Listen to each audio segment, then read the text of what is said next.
You are not lost. God is guiding you through Joseph's story. A road can be real before it can be recognized. That is one of the strange mercies hidden in Joseph's story. We often imagine guidance as something that looks like guidance while it is happening. A clean open door, a calm confirmation, a path that makes sense beneath our feet. But Joseph's life begins with the opposite. A favored son walks toward his brothers through an ordinary field, and before the day is over, the future God gave him seems to collapse into dust, rope, and a hole in the ground. Genesis does not rush to explain the pain. It lets us feel the disorder first. A dream from God, a family divided, a coat taken, a life carried away by people who never asked Joseph where he wanted to go. And yet, years later, Joseph will look back and say something almost impossible. God sent me. That is the mystery we need to follow. Not because every wound is easy to interpret, and not because betrayal should ever be called good, but because Joseph shows us a kind of guidance that does not always appear as direction in the moment. Sometimes God guides through removal, obscurity, delay, false accusation, and even the rooms where no one seems to remember your name. So the deeper question is not only, where was God when Joseph was lost? The deeper question is this: what if the places that looked like the loss of the road were the very places where God was carrying the promise forward? The dream was a seed, not a map. Joseph's first glimpse of the future came as a dream, but the dream did not explain the road. That matters.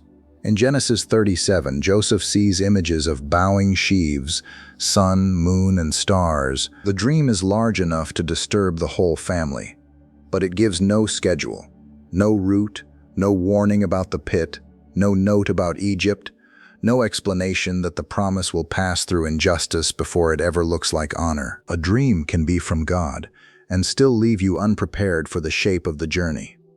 We sometimes treat divine direction as if it should come with enough detail to protect us from confusion. We want God to show us the outcome and the steps, the reason and the timing, the beginning and the ending all at once. But Joseph receives a seed, not a map. A seed carries life, but it does not look like the tree it will become. It has to be buried before anyone can see what was inside it. That is why Joseph's dream becomes so painful. It is true, but it does not make his life easier. In fact, it exposes the fracture already living in the family. His brothers do not only reject the dream, they reject the possibility that God might be doing something through someone they have already decided to resent.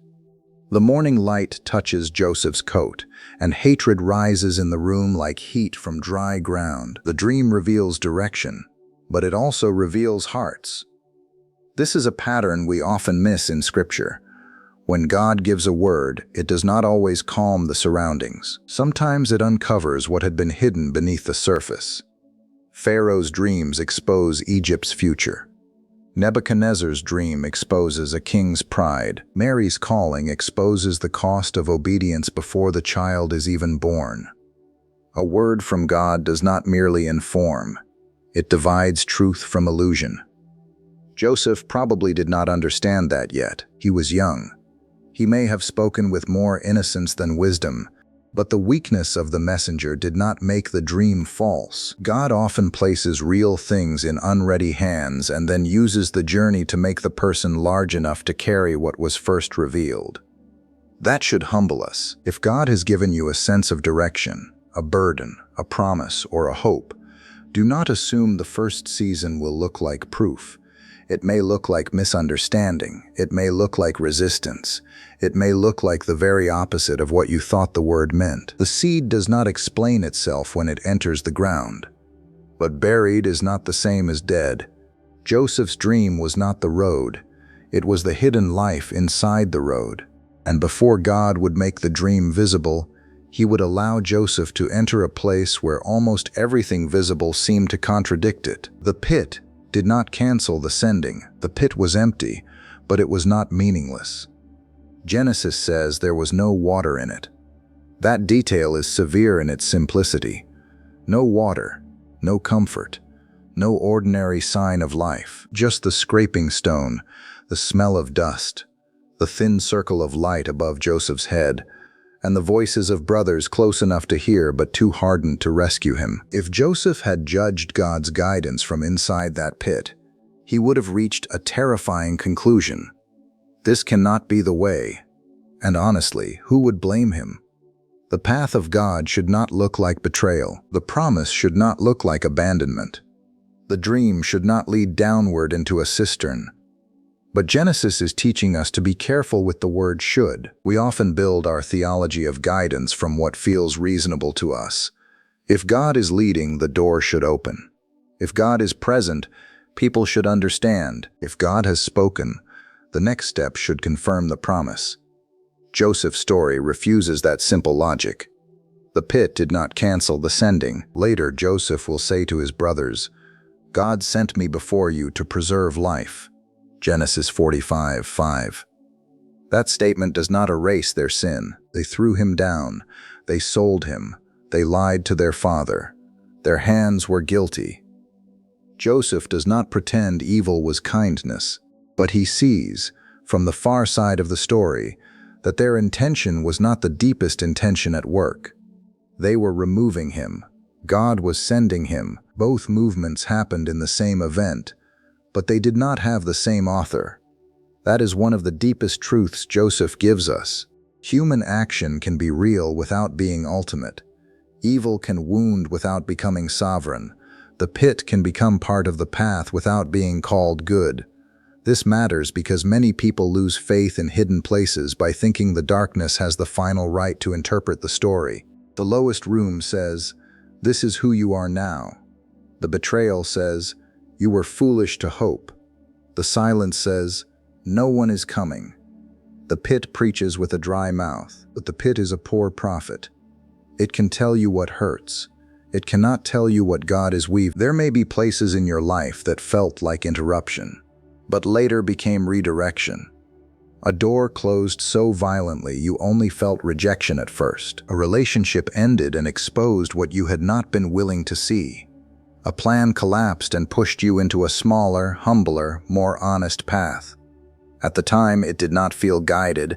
It felt taken from you. Joseph reminds us that not every forced movement is outside the hand of God. This does not make the pain easy. The pit still has stone walls. The throat still tightens. The mind still reaches upward for an answer. But the God who guides Joseph does not need the path to look holy in order to remain holy. He can carry a promise through the hands of people who do not understand what they are touching. The pit is not the throne. But in Joseph's story, the throne cannot be reached without the pit. And after the pit, the guidance of God becomes even quieter.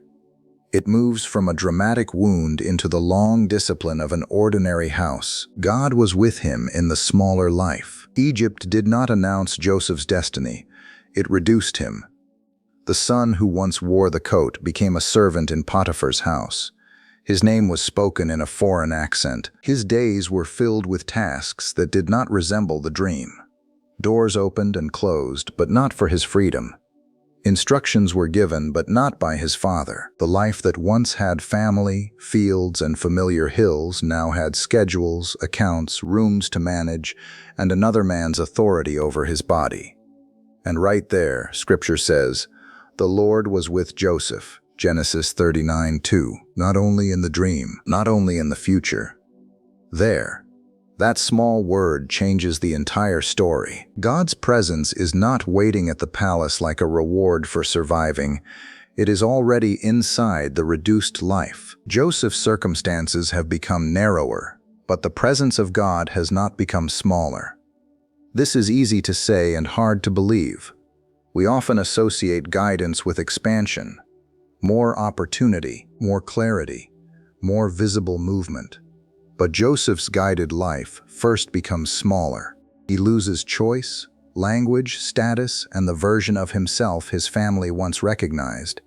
Yet the narrator insists that God is with him in the house where almost nothing looks like the promise. That means hidden obedience matters. Joseph learns administration before he ever manages grain for a nation. He learns responsibility in another man's household before authority becomes public. He learns to handle resources, people, routines, trust, and pressure. The work looks ordinary, but it is not wasted. It is forming the structure that the future will require. A palace can crush a person who has not been shaped in smaller rooms. God often guides by forming capacity before giving visibility. We want the door that proves we were right. God may give the room that makes us steady. We want the outcome that answers our critics. God may give the task that trains our hands. We want the dream to rise above the soil. God may be growing roots where no one claps. There is a quiet holiness in that kind of season. The table wiped again. The account handled honestly. The order followed without bitterness. The ordinary responsibility carried before God when no one else sees the cost. A life can feel hidden and still be deeply guided. I think this is where many of us misunderstand being lost. We call ourselves lost because the season does not match the picture in our mind. But perhaps God is not always trying to match the picture. Perhaps He is building the person. Joseph is not merely being transported to a destination. He is being prepared for one. And preparation rarely feels romantic while it is happening. It feels repetitive. It feels beneath you. It feels unfair. It feels like standing in a room you did not choose, doing faithful work that no one will ever connect to the dream you carry inside. But God connects what people cannot see. The Lord was with Joseph in the smaller life, and because God was with him there, the smaller life was not a contradiction of guidance. It was one of its hidden instruments. Yet formation does not remain theoretical. Soon Joseph's inward life will be tested by a door that looks private, convenient, and dangerous. The door that could have stolen the future. Some doors open only to take more than they offer. Joseph learned this when Potiphar's wife began pressing him. The temptation did not come as a single dramatic moment. It came day after day. That detail matters because many destructive doors do not look destructive at first. They become familiar through repetition. A glance, a suggestion, a private opening. A moment no one seems to be watching. Joseph had pain enough to justify bitterness if he wanted to. He had been betrayed by family and displaced into a life he never chose. And pain, when it remains unhealed, can start arguing for permission. You have lost so much. You deserve relief. No one protected you. Why keep protecting your integrity? But Joseph refuses the door. He says, "How then can I do this great wickedness and sin against God?" Genesis 39:9. That sentence reveals the center of his life. Potiphar is not in the room. His brothers are far away. His father believes him dead. No visible witness stands there, but Joseph knows he is not alone in the hidden moment. God is there. That is guidance too. We often think of God's guidance as showing us which open door to walk through, but sometimes the clearest guidance is the strength to leave a door closed. The door may promise comfort, revenge, relief, admiration, control, or escape. But if it requires you to become false before God, it is not direction, it is theft dressed like opportunity. This is where Joseph's story becomes painfully practical. He does the right thing and the result gets worse. He runs from sin and is falsely accused. He leaves his garment behind and loses his reputation. Once again, clothing is taken from him and used to tell a lie. The first garment was used by his brothers to deceive Jacob.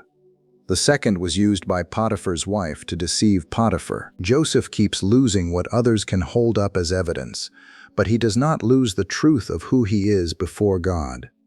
That is not a small victory. Some guidance protects your soul before it protects your circumstances. We do not always like that. We want obedience to produce immediate vindication. We want integrity to be recognized quickly. We want the false story corrected before it damages us.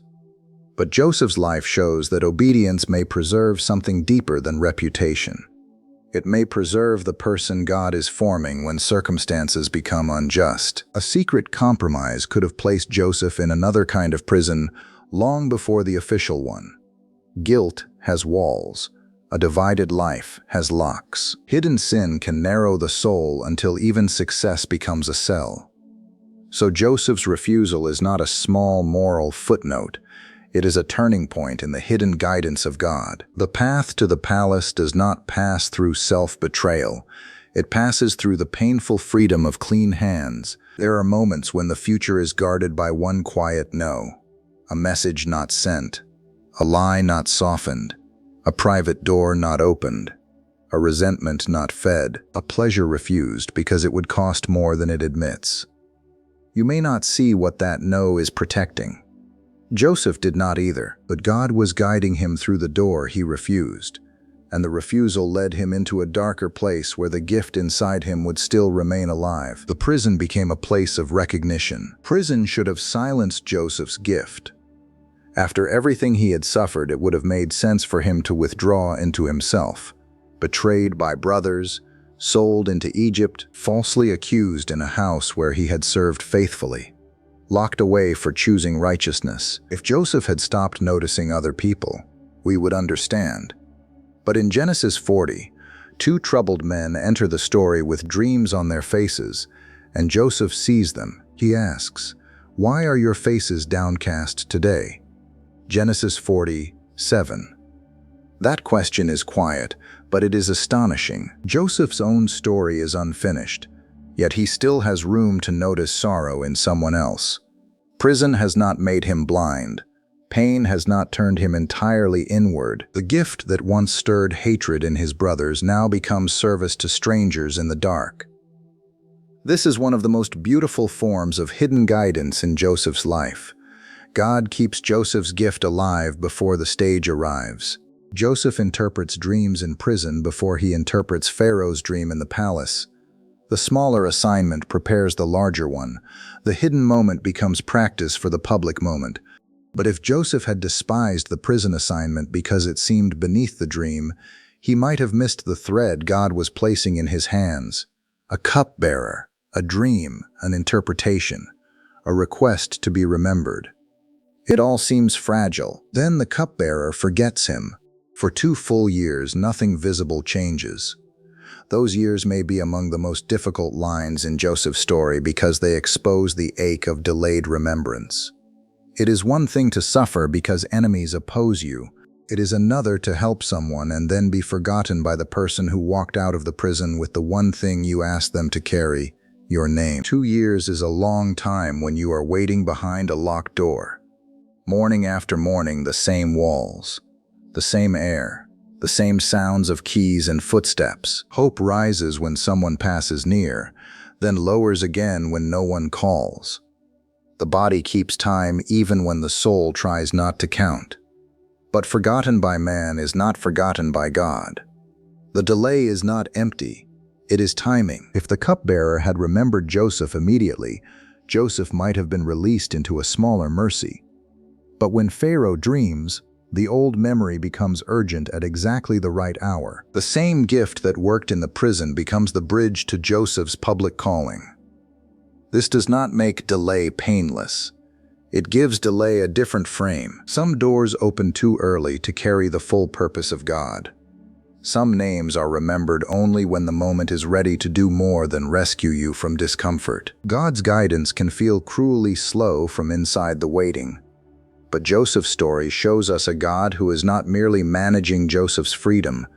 He is positioning Joseph for preservation. The prison did not cancel the gift.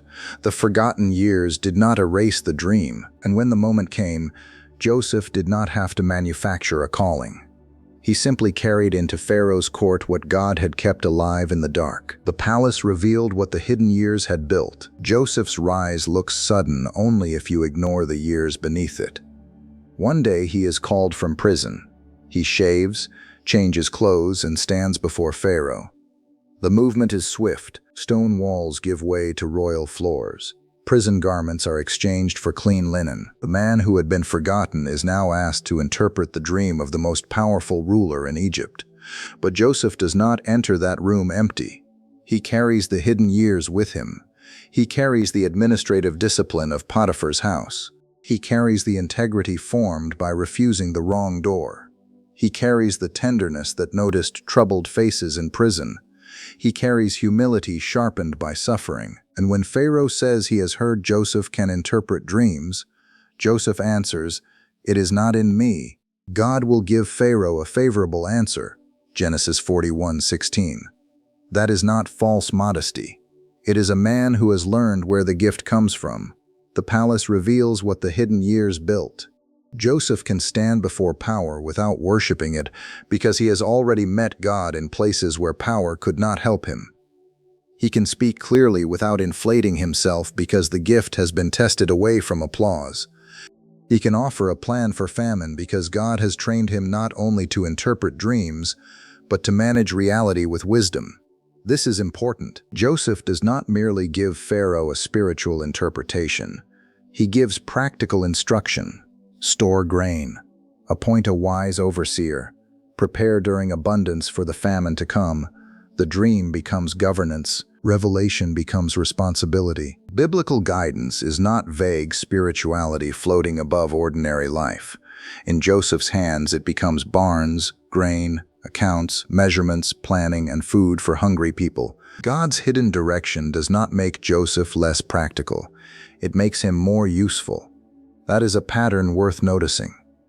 When God guides a life, He often prepares both the spirit and the skill. We may want only the spiritual moment, the dramatic confirmation, the visible promotion.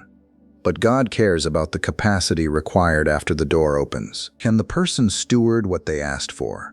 Can they remain humble under attention? Can they turn favor into service instead of self-display? Joseph's promotion is not mainly about Joseph being proven right. It is about life being preserved. This corrects a shallow reading of the story. We may be tempted to see the palace as Joseph's revenge against obscurity, as if the point were simply that everyone finally recognized his greatness. But Genesis is deeper than that. The palace is not a trophy. It is a station of mercy. God raises Joseph because famine is coming, and people who do not yet know they will need grace are already being provided for. God's guidance is often larger than the person being guided. The hidden years were architecture. The visible room could stand because unseen beams had been placed in the soul. What looked like waste became preparation. What looked like delay became timing. What looked like reduction became formation. And yet the deepest proof of Joseph's transformation will not be his power over Egypt. It will be his mercy toward the brothers who once made him bleed. The table proved the dream was mercy. The dream came true when Joseph's brothers bowed before him. But the point was not humiliation. This is one of the most important turns in the story. A younger Joseph may have understood the dream as elevation. His brothers saw it as threat. But when the dream finally stands in the room, famine has changed the meaning. The bowing brothers are not defeated enemies in a triumph scene. They are hungry men with empty hands, unknowingly standing before the brother they wounded and the mercy they need. The dream was never only about Joseph rising, it was about a family being preserved. That is why Joseph's tears matter so much. He does not reveal himself like a cold ruler finally enjoying revenge. He breaks. The room fills with the sound of grief that had waited for years. Servants hear it. Brothers tremble. The past stands uncovered, and Joseph has enough power to repay pain with pain. But he does not. Instead, he says, "God sent me before you to preserve life." Genesis 45:5. Later, in Genesis 50:20, he says, "You meant evil against me, but God meant it for good." These words are not a denial of the wound. They are not a shortcut around grief. They are the testimony of a man who has finally seen the hidden direction beneath the visible damage. The brothers had a meaning. God had a deeper one. Their meaning was rejection. God's meaning was preservation. Their meaning was removal. God's meaning was placement. Their meaning was silence. God's meaning was provision. The same event held human evil and divine purpose. But divine purpose outlasted the evil without excusing it. This is the part of Joseph's story that must be handled with reverence. We should never throw his words at someone standing in fresh pain. Joseph did not say them from the bottom of the pit. He said them after years of walking through the story with God. Some truths can only be spoken honestly after tears have done their work. But when the time is right, Joseph gives us a window into providence. God guided not only Joseph's steps, but the survival of the covenant family. Through that family would come Judah's line. Through Judah's line, David, and from David's line, Christ. Joseph stored grain in Egypt, but God was guarding the promise that would one day feed the world with a deeper bread. That is the wideness of the story. Joseph thought he was carrying a dream. God was carrying generations. Joseph thought he had lost his family. God was preparing a table where even the guilty could live. Joseph thought he had been sent away. God was sending him ahead. This does not make the path easy. It makes the path holy in a way Joseph could not have understood at the beginning. The dream was not fulfilled when Joseph got power. The dream was fulfilled when power became mercy. That is how you know God has truly guided a person through suffering. Not simply because they survive, not simply because they rise, but because when they finally have the chance to use pain as a weapon, they choose preservation instead. At the table, the dream became grace, and the road that once looked lost was revealed as a hidden sending. The road beneath the dust. Maybe the road in front of you does not look like a road right now. Maybe it looks like a closed door, a delayed answer, a smaller room, a waiting place, or a part of your life that feels covered in dust. You cannot see the pattern from where you are standing. Joseph could not either. Not in the pit, not in the foreign house, not in the prison, not during the years when no one said his name. But the absence of a visible map does not mean the absence of a faithful God. So place your hand on the ordinary task before you. Tell the truth in the room you are in. Refuse the door that would steal your soul. Use the gift that still works in the hidden place. Let God form you where no one applauds, and do not surrender your whole story to the darkest scene. There may be a road beneath the dust. There may be a thread beneath the years. There may be a sending hidden inside the place you only knew as loss. If Joseph's story is helping you trust God in the part you cannot yet understand, write this in the comments. God is guiding me through what I cannot see, not because the pain is simple, not because the answer is obvious, but because the God who guided Joseph was faithful before Joseph could explain the road.